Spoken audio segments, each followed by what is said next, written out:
Selain itu diriwayatkan dari Sayyidina Mu'adz bin Jabal bahwa Nabi Muhammad sallallahu alaihi wasallam seperti dikatakan di dalam kitab Kanzun Najah wa Surur dan kitab yang lainnya, man ahyal layalil khams wajabat lahul jannah, lailatul tarwiyah wa lailatul arafah wa lailatul nahar wa lailatul idil fitri wa lailatu nisf min sya'ban, yang artinya barang siapa orang yang menghidupkan 5 malam maka wajib atas dirinya mendapatkan surga dari Allah, asal dengan yakin kita kepada Allah Subhanahu wa taala. Jangan ada suudzon sama Allah, jangan ada suudzon sama Nabi Muhammad sallallahu alaihi wasallam. Yaitu 5 malam tersebut, yang pertama malam tarwiyah, malam tanggal 8 di bulan Dzulhijjah. Yang kedua malam Arafah, malam tanggal 9 bulan Dzulhijjah. Yang ketiga Lailatul Nahar, malam Idul Adha. Yang keempat malam Idul Fitri. Yang kelima malam nisfu Sya'ban. Kita hidupkan malam tersebut dengan apa? Hidupkannya dengan ibadah, bukan hidupkan dengan laghu wal la'ib, bukan menghidupkan malam itu dengan ngobrol, ketawa-ketawaan tidak yang bermanfaat,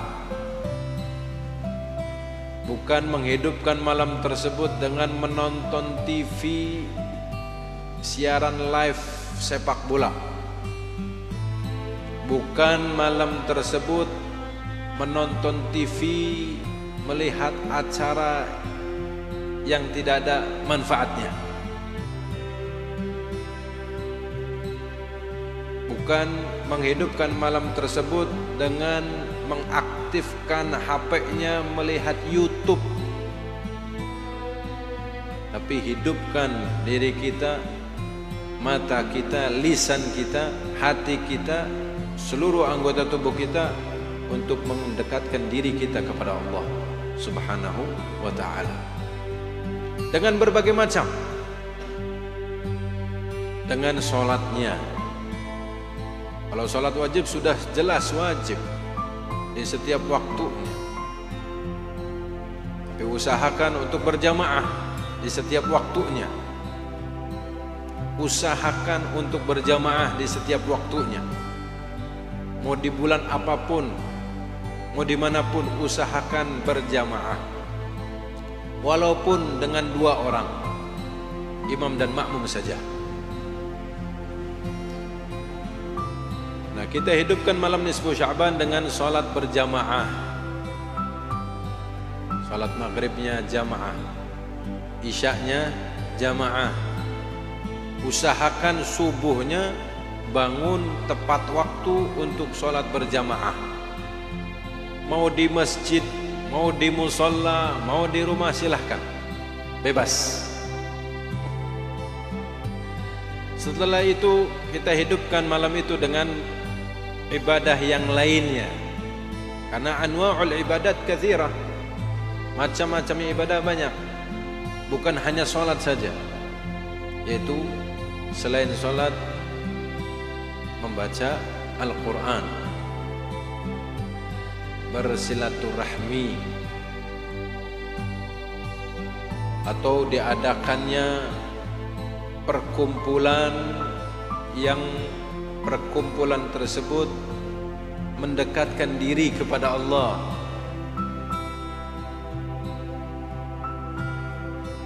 dengan zikir bersama, dengan bersolawat bersama, dan lain sebagainya. lalu dengan sholat-sholat sunnah, lalu dengan bersedekah, dan lain sebagainya, dan lain sebagainya. Kalau bisa kita gabungkan itu ibadah-ibadah seperti itu. Sholat berjamaahnya iya, sholat sunnahnya iya, bersedekahnya iya, baca Al-Qur'annya iya, silaturahminya iya, zikir bersama iya, bersalawat kepada Nabi Muhammad SAW bersama iya, mendengarkan nasihat orang alim iya, dengan ta'lim misalnya, dan lain sebagainya. Nah, itu dikumpulkan, diadakan acara seperti itu oleh para ulama kita terdahulu sampai saat ini. Dengan apa? Dengan diadakan kumpul dari mulai ba'dal maghrib, sholat maghrib berjamaah, setelah itu membaca Al-Quranul Karim bersama-sama. Makanya dianjurkan oleh para as-salafun as-salihun di malam nisfu Sya'ban itu membaca surat Yasin sebanyak 3 kali. Kita membaca surat Yasin seringnya, umumnya ketika malam Jum'ah saja. Ya. Tapi dianjurkan oleh para ulama, oleh para ulia, kita membaca surat Yasin setiap hari, minimal 1 kali, minimnya. Syukur-syukur bisa lebih dari itu. Karena apa? Karena dengan Yasin dikatakan qalbul Al-Quran, surat Yasin, jantungnya Al-Quran yaitu surat Yasin. Surat Yasin 5 quri'atlah, atau kama qala Nabi sallallahu alaihi wasallam. Surat Yasin apa yang kita niatkan insyaallah dikabul sama Allah. Paling tidak setiap hari 1 kali. Waktunya bebas, mau di pagi hari setelah subuh silahkan, atau setelah zuhur, atau setelah asar, atau setelah maghrib, atau setelah isya. Wabil khusus lagi di malam nisfu Sya'ban. Para salafun salihun dari kalangan para aulia dan ulama, baik dari kalangan para habaib dan para masyayikh dan kiai, itu menertibkan malam tersebut dengan sebaik mungkin supaya orang mau ikut bergabung beribadah bersama-sama. Karena sifatnya dengan beribadah bersama-sama, berkumpul bareng, itu timbul semangat di antara satu sama yang lain. Tapi kalau dikiranya untuk beribadah sendiri-sendiri di rumahnya masing-masing, mungkin ada yang tetap semangat, tidak sedikit juga yang akan malas untuk melakukan ibadah tersebut. Makanya para ulama kita ini, para aulia kita ini pandangannya jauh dengan pandangan rahmah kepada umatnya Nabi Muhammad sallallahu alaihi wasallam, sehingga dikumpulkan orang-orang, ayo riung bersama, ayo silaturahmi bersama. Di mana? Di musala atau di masjid, atau di rumahnya Kiai Fulan, atau di rumahnya Habib Fulan, atau di rumahnya Syekh Fulan, dan lain sebagainya. Untuk apa? Untuk mengadakan perkumpulan. Satu, silaturahminya dapat. Ibadah apa tidak silaturahmi? Ibadah. Datang kumpul, niat dari rumah mau silaturahmi ke masjid, ketemu sama orang-orang saleh, ketemu sama teman, sama kerabat, mungkin juga ketemu sama orang yang belum kenal jadi kenal, yang tadinya kenal biasa-biasa saja menjadi akrab, yang tadinya sudah akrab semakin akrab. Wahakadha. Satu ibadah. Yang kedua, untuk tujuan kumpulnya, kumpul untuk zikir kepada Allah bersama-sama, ibadah. Yang dibaca zikirnya kalamullah, surat Yasin, ibadah. Kenapa kok dipilihnya surat Yasin? Kenapa enggak khatam Al-Quran di malam itu? mau dihatamkan Al-Quran itu lebih afdal. Tapi paling tidaknya baca surat Yasin, yang sekiranya orang itu kebanyakannya ringan lisan, ringan kaki untuk menghadiri, hanya cukup membaca surat Yasin. Tapi jika di antara mereka ada yang himmahnya, semangatnya lebih kuat, lebih besar, saya mau baca Yasin iya, tapi juga mau saya hatamkan itu Al-Quran satu malam, itu lebih afdal, lebih mulia. Tapi kita melihat, memandang orang, ada yang sepuh, ada yang masih kanak-kanak, ada yang masih perlu dibimbing. Jangan sekaligus seperti layaknya orang makan itu, tidak ada yang satu piring ditelan langsung satu piring, tapi mereka makan sesuap. Apa ada orang yang makan seperti itu? Satu piring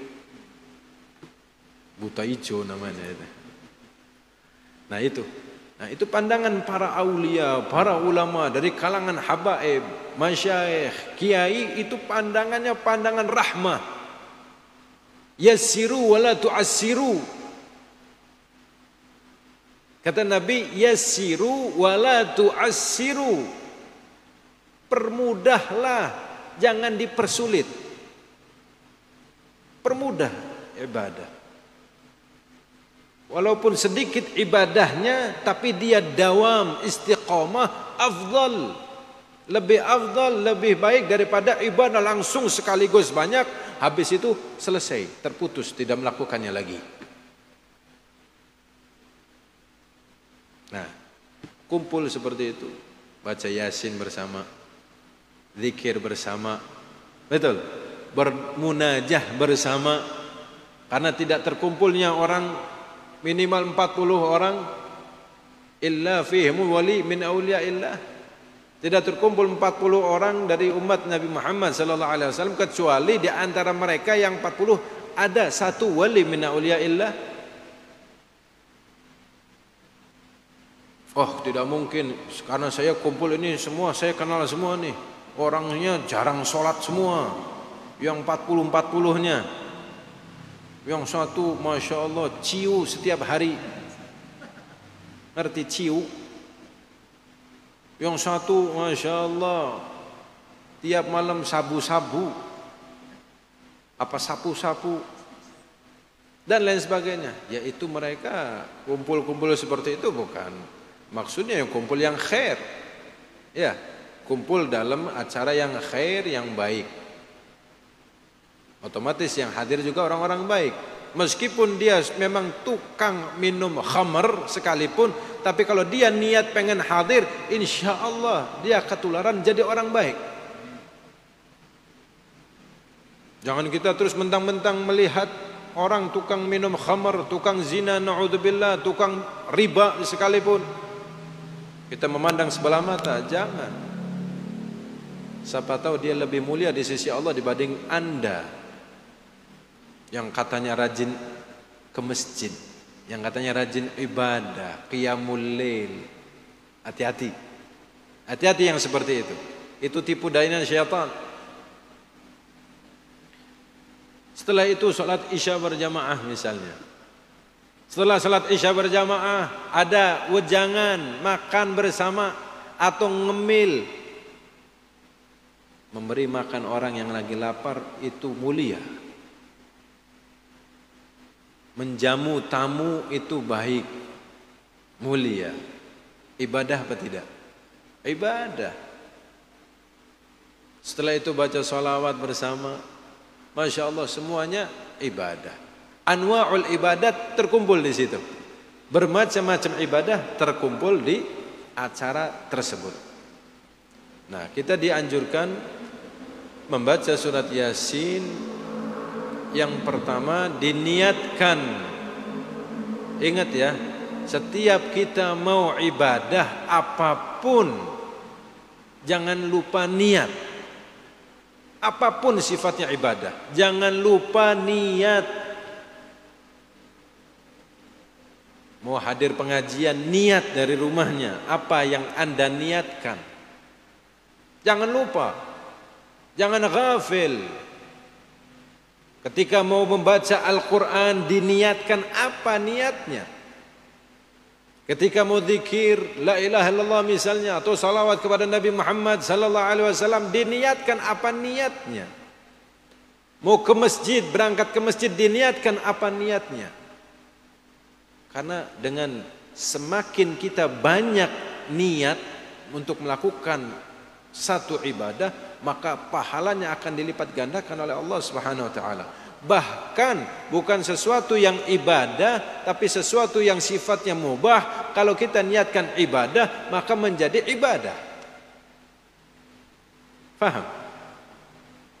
Orang itu nanti akan kelihatan di sisi Allah Subhanahu wa taala berbeda dengan orang yang lain. Kenapa? Berbeda karena ini ibadahnya pakai niat.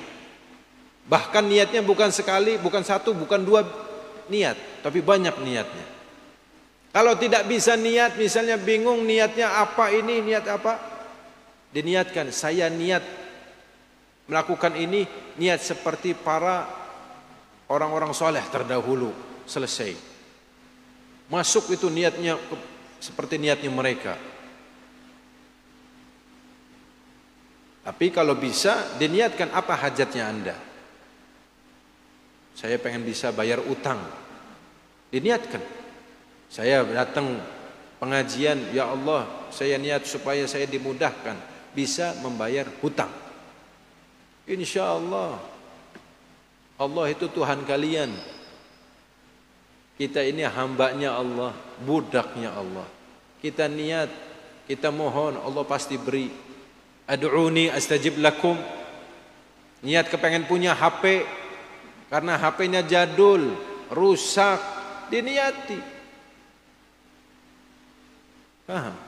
Niat kepengen punya motor Honda ADV misalnya, diniati.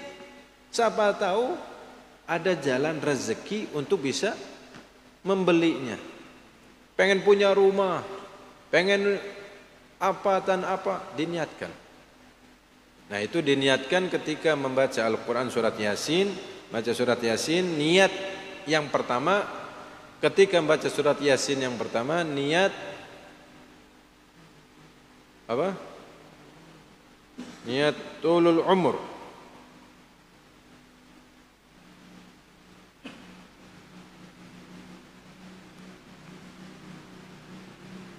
Diniatkan tulul umur, panjang umur dalam taat kepada Allah, dalam keadaan sehat walafiat.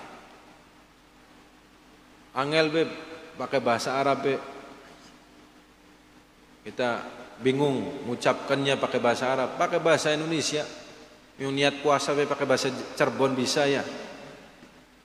Ingsun niat puasa dan niat pakai bahasa Indonesia. Saya niat baca surat Yasin, panjang umur, mudah-mudahan Allah panjangkan umur saya dalam keadaan taat kepada Allah dan Rasulnya, dan dalam keadaan sehat wal afiat. Jangan lupa tuh, sehat wal afiatnya disandingkan. Itu satu paket, panjang umur dalam keadaan taat kepada Allah dan Rasulnya, dan dalam keadaan sehat wal afiat. Jangan sampai niat panjang umur dalam keadaan taat kepada Allah dan Rasulnya, tapi tidak disandingkan itu sehat wal afiatnya, sakit-sakitan akhirnya. Umurnya panjang dikasih sama Allah 90 tahun, 100 tahun, tapi sakit baik. Na'udzubillah min dzalik. Ya, masuk rumah sakit sebulan tuh berapa kali sudah, rutinan ke rumah sakit, mau tah? Ya kan tidak mau. Akhirnya ngerepotkan orang-orang yang hidup, yang hidupnya kalau yang bukan orang-orang yang saleh, yang mukhlis, gerutu di hatinya, deh iki kapan wong tua mati. Ya, makanya jangan seperti itu. Salah siapa? Salah Anda mungkin. Tidak pinter ketika untuk berniat ketika untuk beribadah kepada Allah, ketika memohon kepada Allah Subhanahu wa taala. Itu yang pertama. Setelah baca surat Yasin, baca doa nisfu Sya'ban. Doanya masyhur. Enggak usah fotokopi. Udah banyak di kitab-kitab seperti Majmu' Syarif dan lain sebagainya. Lalu baca Yasin yang kedua. Diniatkan daf'il bala, niat tolak bala. Dari apa? Dari segala macam malapetaka, musibah, penyakit, wabil khusus corona. Dan diniatkan si'atur rizq, niat diberi keluasan rezeki. Paham? Jadi yang kedua, niatkan tolak bala dari segala musibah, malapetaka, penyakit, kezaliman, gunung meletus, tsunami, longsor, gempa, fitnah, ya, fitnah agama, fitnah dunia, fitnah-fitnah yang lain. Dah selesai baca Yasinnya yang kedua. Selesai baca Yasin, baca doa nisfu Sya'ban yang kedua. Lalu yang ketiga, baca surat Yasin yang ketiga diniatkan al-istighna 'anin nas. Al-istighna 'anin nas. Diniatkan mudah-mudahan saya niat hanya membutuhkan Allah, bertumpu kepada Allah, bersandar hanya kepada Allah, tidak kepada manusia. Saya hanya butuhnya Allah, tidak butuh manusia. Dan diniatkan husnul khatimah, matinya. Paham? Jadi yang ketiga, niatnya hanya bertumpu, bersandar kepada Allah Subhanahu wa taala, hanya butuhnya hanya kepada Allah, tidak butuh kepada manusia, kepada makhluknya Allah, dan diniatkan matinya husnul khatimah. Terus baca Yasin, kemudian lanjutkan baca doa nisfu Sya'ban. Ya, mudah-mudahan insyaallah dengan datangnya malam nisfu Sya'ban turun rahmatnya Allah, turun hujan rahmat dari Allah Subhanahu wa taala. Hujan maghfirah dari Allah Subhanahu wa taala. Hujan keberkahan dari Allah Subhanahu wa taala.